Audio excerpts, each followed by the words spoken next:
করেছে। আর তারা প্রতিটা বাড়িতে যে চিরুনি তল্লাশির নামে মিথ্যা মামলা দিচ্ছে, অথচ যারা অপরাধ করেছে তাদের কোনো বিচার নেই। আজকে দেশ বড় সংকটে আছে, মহা সংকটে আছে।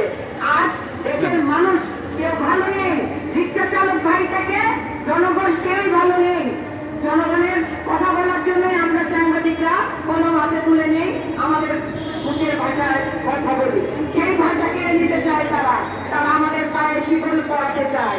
আমাদের ৬৪ জন সাংবাদিক আগেই নিয়োগ করেছে, সামরুনি সহ সকল সাংবাদিকদের বিচার আমরা দাবি করেছিলাম, কোনো বিচার নেই।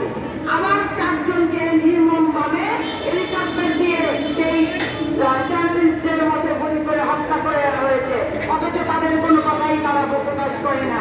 এইবারে আমাদের দেশের স্বাধীন বাংলাদেশ।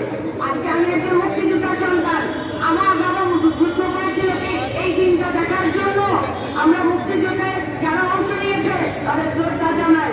আমরা কোথায় কোথায় যারা সরকারের আছেন তারা বলেন যে আমরা নাকি স্বাধীনতা বিরোধী, আমার হাসি পায়। যারা মুক্তিযুদ্ধে অংশ নেয় নাই তারা বলে আমরা স্বাধীনতা বিরোধী, অথচ আমার বাবা আমার আত্মীয় সবাই রক্ত দিয়েছে এই দেশটাকে স্বাধীন করার জন্য। আজকে আমি আরেকটা কথা মনে করি যে ৭৫-এর বাক স্বাধীনতা কেড়ে নেওয়ার জন্য যে ৭২ সাল থেকে আমাদের সাংবাদিকদের উপর বুলডোজার চালানো হয়েছিল, ৪টা পত্রিকা বলে সব পত্রিকা বন্ধ করে দিয়েছিল। আজকে আমার তারই ধারাবাহিকতা চলছে। শাহিদ খানের ছোট্ট শিশু অপারেশন হয়েছে, মাত্র ১ সপ্তাহ হয়।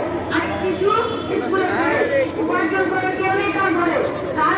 তার এই স্ত্রী যারা তারা ঘুরছেন যে কেন আমার স্বামীর কি অপরাধ। ওনার স্বামীর অপরাধ কি ছিল? সত্য কথা তুলে ধরছিল জনগণের কাছে।